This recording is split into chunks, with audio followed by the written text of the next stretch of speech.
Imagine you decide to completely reinvent your life tomorrow. Oh, we all know exactly how this goes. Right. You're going to wake up at 5 a.m. You're going to run 5 miles, eat, I don't know, a strict diet of just organic kale, and finally learn Mandarin. Sounds exhausting already. It really does. And we all know the ending to this story.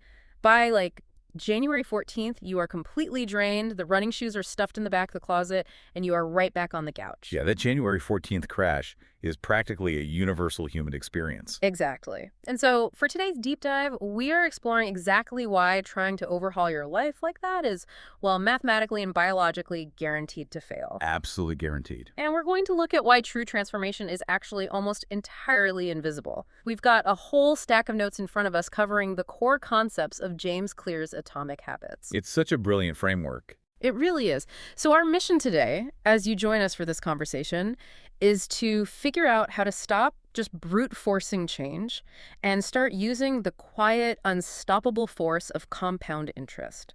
But, applied to your daily actions. Okay, let's unpack this. Let's do it. Because trying to reinvent yourself overnight is basically well, it's like trying to become a millionaire by going to the casino and putting your entire life savings on red. It's high stress, high risk, and you usually just crash and burn. That is a great way to look at it because, you see, the reason that crash happens isn't a lack of character, right, or, weak willpower. It is literally a biological response from your brain's threat detection system. Wait, really? A threat response? Yeah, exactly. Human brains are deeply wired for energy conservation. It's a process called allostasis, which basically means your body is constantly anticipating its energy needs and trying to save fuel. Okay, so it's trying to keep you from running on empty? Right. So when you suddenly introduce this massive lifestyle overhaul, waking up at dawn, running miles, eating only kale, your brain perceives this huge drain on your energy reserves as a literal threat to your survival. Wow, so it actually thinks you're in danger. Yes, it spikes your stress hormones, it ramps up your fatigue, and it actively fights to pull you back to your baseline. It wants you back on the couch where it's safe and low energy. That is wild. So we're literally fighting our own biology when we make huge resolutions. We are. And that brings us to the central thesis we're exploring today, which is how you bypass that alarm system entirely. We're looking at getting just 1% better every day. Just 1%. Just 1%. Because small microscopic improvements, they slip right past the brain's threat detectors. Your brain doesn't flag a 2-minute habit as a survival threat. Which totally explains why making a tiny shift feels so, almost underwhelming in the moment. Like it's not enough. Right. It doesn't feel like you're doing anything. But over a year, it's insanely powerful. I mean, the math on this is crazy. If you improve by just 1% every day, you aren't just slightly better by the end of the year. Mathematically, you are 37 times better. 37 times. Yeah. It's compound interest for your personal growth. But I mean, I look at that math and it feels incredibly at odds with how we actually operate in the real world. How so? Well, if small steps are the biological secret to success, why is our culture so universally obsessed with setting these massive, audacious goals? Why do we love the big leap so much? Well, that's because visualizing a massive goal provides this immediate, potent hit of dopamine. And you get it without having to do any of the actual work. Oh, wow. So just thinking about it makes you feel good. Exactly. Just picture yourself standing on the top of the mountain or, holding the giant novelty check or looking at your dream weight on the scale makes the brain feel fantastic. It is a biological free lunch. So we get addicted to the fantasy. We do. But that brings us to the critical difference outlined in these notes between a goal and a system. This is huge. A goal is entirely focused on the outcome. A system is focused on the process. Okay, break that down for me. So a goal is deciding, I want a pristine, clean house, right? That's the outcome. But a system is the routine of spending 10 minutes tidying up every single night before bed. A goal is getting fit, but the system is just moving your body every day. Exactly. A goal is productivity, but the system is a structured morning routine. Okay, but I got to push back on the systems over goals idea for a second. Go for it. Let's be real. If I don't set a massive goal to, say, lose 20 pounds or run a marathon, I am never going to bother setting up a system to run every day. I mean, aren't goals essential for direction? Really? Without a goal in mind, how do you even know what system to build? The destination feels like the whole point. Why am I even walking without it? That is a totally valid point, and you're right. Goals are good for setting the direction. They are the compass. But And this is a big, but systems are the only way you actually make progress. Okay, the compass versus the walking. Right. If you spend all your time just staring at the compass, you're going to trip over the rocks right in front of you. That makes a lot of sense. And think about everyone who actually hits that 20-pound goal. What usually happens the exact moment they step on the scale and see that target number. Oh, man. Usually the running stops, the diet ends. Exactly. The goal actually killed the habit once it was achieved. This is why we see the yo-yo effect in dieting or, the post-launch slump in a business. When your entire motivation is tied to the outcome, you have literally zero reason to maintain the behavior once you get there. Wow, the goal killed the habit. I never thought about it like that. Yeah. Systems, on the other hand, create consistency. And consistency rewires the brain to create mastery. And mastery creates long-term success. You focus on the progress, not perfection. So the system is basically like, okay, it's like a paved road through a forest. The first time you walk it, you're hacking through dense brush with a machete, right? The friction. Tons of friction. It takes massive willpower. But every time you repeat the system, you pave a little more of the road until eventually your brain can just drive it on complete autopilot. That is a perfect analogy. Here's where it gets really interesting, though. What actually gets you to keep walking through the brush when the road isn't paved yet? Because according to this stack of research, the engine isn't willpower at all, it's identity. Yes, identity. There's a pivotal quote from the source material that captures this perfectly. It says, "You do not rise to the level of your goals. You fall to the level of your systems." Fall to the level of your systems. That's so good. And the absolute foundation of those systems is who you believe you are. Most of the time, we try to change our actions, but actions are just the surface level. Your habits are ultimately a reflection of your identity. So it's an inside-out approach. Exactly. To truly change your life, you have to change your deeply held beliefs and your self-image. Because identity drives behavior. And then, in this continuous feedback loop, your behavior reinforces your identity. I think about it a lot like acting. Like, if you are trying to change a habit through sheer willpower alone, it's kind of like a bad actor who just memorized their lines. Right, they're just going through the motions. Yeah. You are saying the words, you're hitting your marks on stage, but it feels incredibly fake. You're constantly fighting this cognitive dissonance, which is, that mental friction you feel when your actions don't match your internal beliefs. Your brain is basically screaming, "I am a lazy person. Why am I jogging right now?" Yes. And it takes massive psychological energy to overcome that screaming. But changing your identity is like going full method actor. You aren't just reciting lines anymore. You simply act the way the character would naturally act. The character is just the new you. It takes zero willpower for a method actor to behave like their character because they've internalized the identity. Exactly. And we internalize that new identity by basically casting votes with our actions.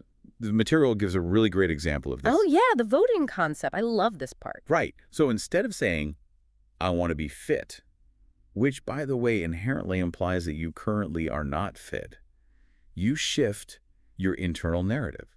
You start saying, "I am someone who exercises daily." It's a subtle shift, but it feels huge. It really is. Instead of "I'm trying to save money," you shift to "I am someone who makes smart financial choices." And every time you do a quick 10-minute workout, you aren't just burning calories. You are casting a vote for the identity of an athlete. You're providing evidence to yourself. Exactly. You are proving to yourself who you are. When your behavior aligns with your new identity, all that cognitive dissonance just vanishes. You don't have to force yourself to do the work because it's simply who you are now. But okay, let me stop you there.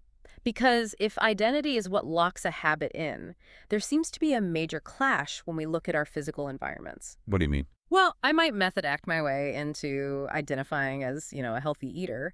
But if I am standing in my kitchen staring at a giant bag of potato chips sitting right on the counter, my brain still really wants those chips. Oh, definitely.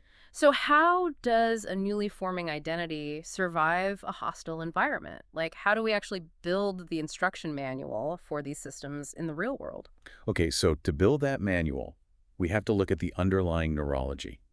Every single habit, whether it's good or bad, breaks down into a 4-step loop. Okay, the 4 steps. Step 1 is the cue. This is the trigger in your environment that prompts your brain to initiate a behavior. Seeing the bag of chips, for example. Right. Step 2 is the craving. This is the motivational force. And what's crucial to understand about cravings is the dopamine feedback loop. Your brain doesn't just release dopamine when you get a reward.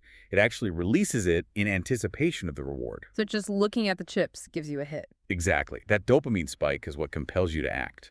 Which brings us to step 3, the response. This is the actual habit you perform, eating the chips. And step 4. Step 4 is the reward. This satisfies the craving and signals to your brain that this specific loop is worth remembering for next time. So, cue, craving, response, reward. Okay, and understanding that 4-step loop gives us the actual mechanics for change, right? Yeah. Which the source material calls the 4 laws of behavior change. Yes, the 4 laws. Let's walk through how to build a good habit using these. Law 1 is make the cue obvious. This is all about environment design. If you want to play guitar, you don't leave it zipped up in its case buried in the back of the closet. Out of sight, out of mind. Exactly. You put it on a stand right in the middle of your living room. You make the visual trigger completely impossible to ignore. Perfect. And then law 2 tackles the craving. Make it attractive.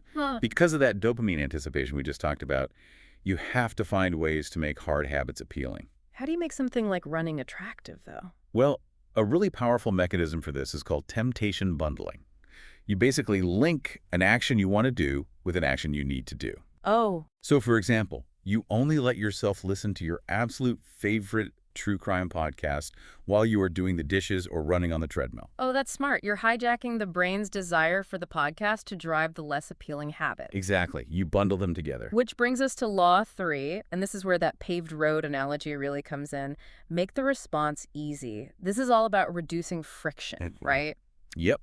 Human beings are inherently wired to choose the path of least resistance. So true. I mean, if going to the gym requires finding your clothes, packing a bag, scraping the ice off your car, and then driving 20 minutes across town, the friction is just way too high. You're never going to do it. Never. Making it easy means laying your gym clothes out the night before, or using what the notes call the 2-minute rule, where you scale any new habit down to just 2 minutes. So read a book before bed becomes read just 1 page. Right, because the goal isn't actually the completion of the task right away. The goal is simply establishing the neural pathway of the habit. You have to master the art of showing up before you can optimize the habit. Just paving the road. And finally, Law 4 addresses the reward. Make it satisfying. This is crucial. We evolved in what neuroscientists call an immediate return environment. Our ancestors needed food and shelter right now, today, not, in 30 years. But modern habits like saving for retirement or eating a salad, those are delayed return. Exactly. So to get the brain to repeat a delayed return habit, we have to attach some form of immediate, tangible satisfaction to it. I know. Even if it's just something as simple as marking a bold red X on a physical wall calendar to visually track your streak. Just seeing the streak gives you that little hit of satisfaction. So we have obvious, attractive, easy, satisfying. And the genius of this framework is that if you want to break a bad habit, you just invert the laws. It's that simple. You make the cue invisible.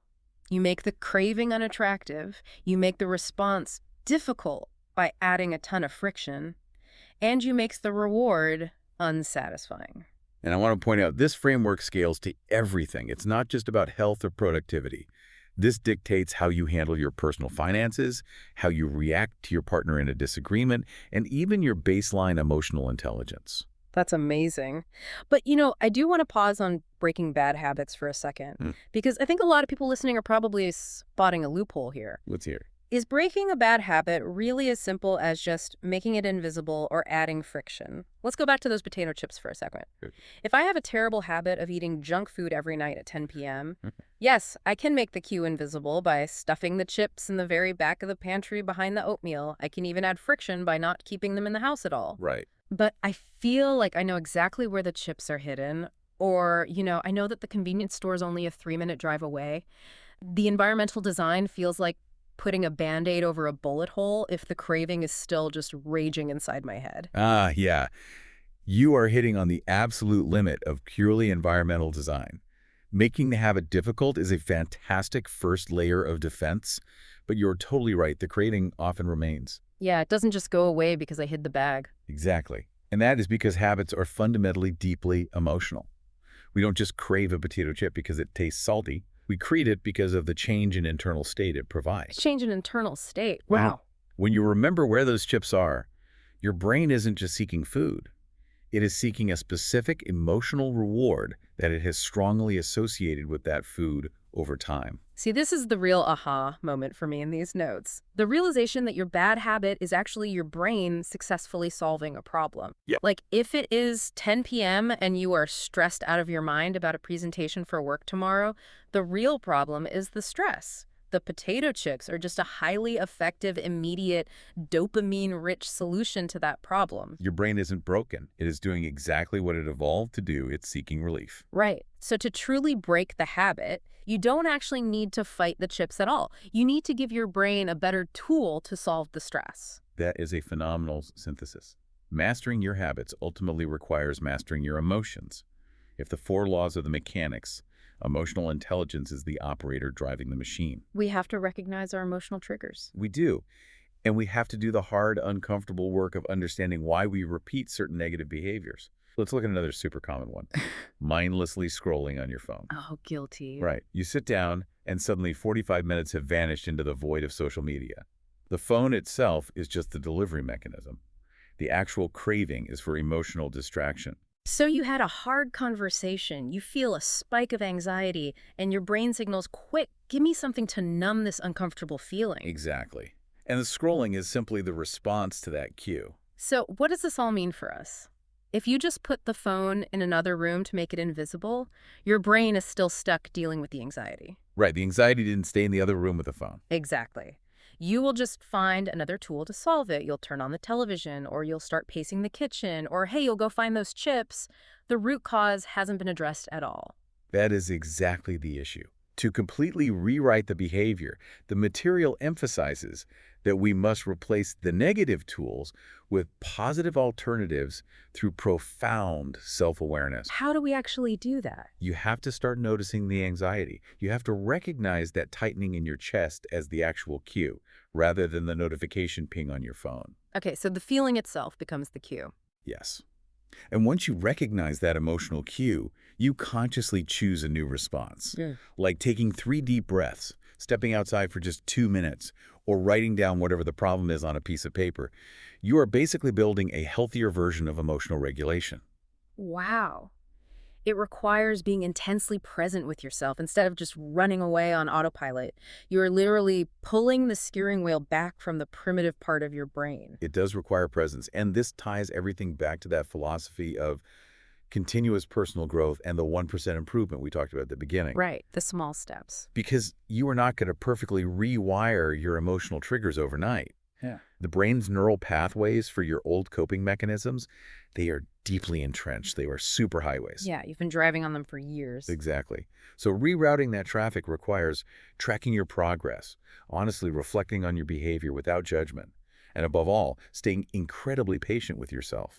So if you catch yourself mindlessly scrolling, you just acknowledge the anxiety driving it and maybe put the phone down just 1 minute earlier today than you did yesterday. Yes, that is a 1% improvement, Yeah. and that compounds over time. This is so powerful. We have covered a massive amount of ground here today, moving from the philosophical to the highly, highly practical. I really have. We started by dismantling the myth of the drastic overnight overhaul.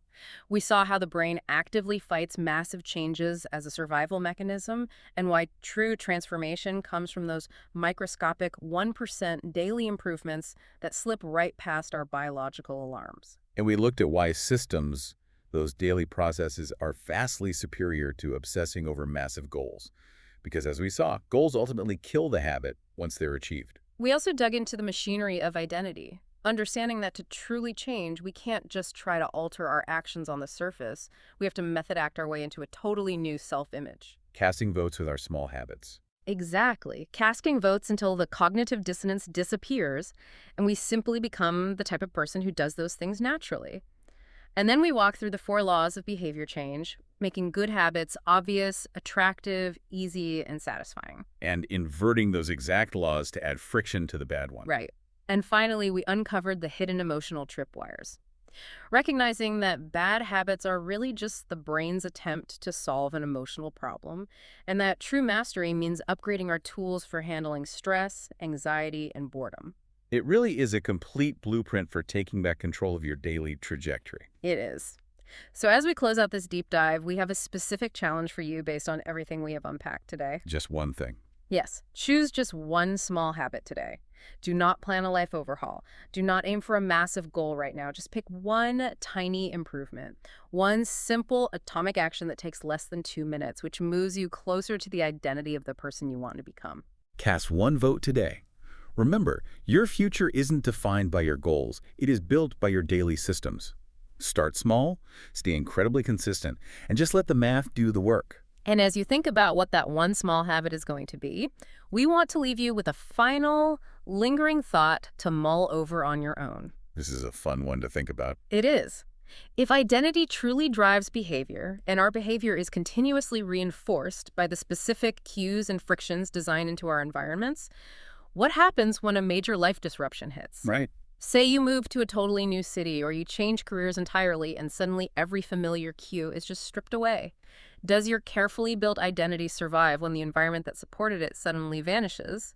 Or do you have to rebuild your atomic habits from scratch in the new world? Something to think about.